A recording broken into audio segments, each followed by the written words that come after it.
is going to appear in the upcoming book, Feral Memes, because I put in the hottest picture of me for the front cover, right, from when I was 6 years old, right? This is a poem, and it's an Instagram poem, but I think it's the longest Instagram poem. There's a lot of typograms in one little picture, and it's called Language. Language is one of the first things we learn to communicate what we need to survive.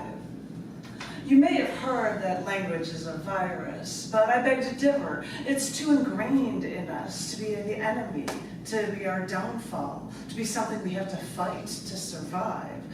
So no, I say language actually leaves a residue, a film that since childhood sticks to you. You can't escape the words thrown at you, the words you hear, the words you read. And some of those words may be like a virus, infecting your thoughts and invading your brain. But some words in that language can touch you like a feather to gently tickle and entice you. And that language of yours can pour over you like warm honey you could spend hours licking. Remember, language pours over you like water, like at your birth when you heard your first words. Language has touched you since the beginning until the end, and that language always sticks. That's why it's the longest poem to be able to cram into a space. It's got a photo of me with film over me with a bunch of words all over it, because it's all about language and words, and that's the only reason that's there for that.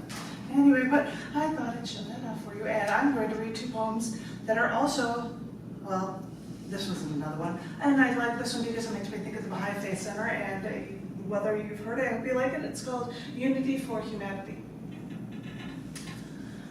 Sociologists call religion a cultural universal, and religions usually start with a leader, a messenger spreading the word about an enlightened state of being. Now, for years, I performed shows monthly at the Baha'i Faith Center, and only after my shows end do I stumble upon the founding of religions and the celebration of a man who was the precursor to the Baha'i Faith. Because one man who called himself the Bab, B-A, with a slash, the Bab, the title meaning the gate, he led the religious belief of the unity of humanity. Because the teachings of Babism were then seen as a threat to the Islamic clergy, followers were brutally persecuted in Persia.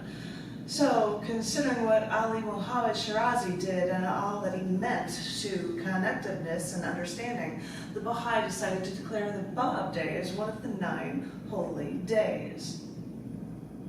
At this point, you may hide behind religious prejudice and think that you don't need to hear about another quote-unquote religion.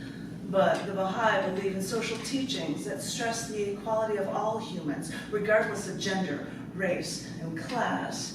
And if the underlying premise is to stress unity for all of the world, then being religious or not, you have to hear those words and nod your head and approve.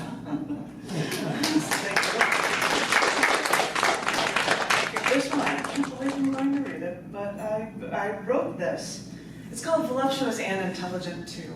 And I have to explain why. It's really tiny. It was written after hearing about the Chicago Tribune news reporter, Maureen Dallas Watkins, who, after reporting about female murderers who dressed up, wore makeup, styled their hair, and acted feminine, they got out of murder conviction this way.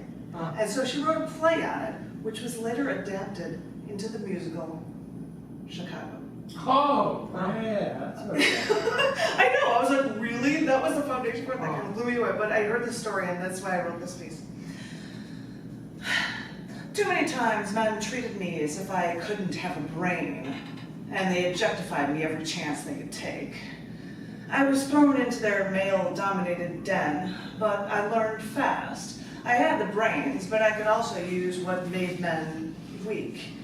You see, I wore mini-skirts, plunging necklines, and padded bras. I learned how to flip my hair and act ignorant. Because, get a load of this, being intelligent doesn't work with men's notion of objectification. I played my part. I was adored, and my men actually thought I was a natural blonde. And I knew exactly how to play their game, because I would flaunt my wares, just enough to make men salivate.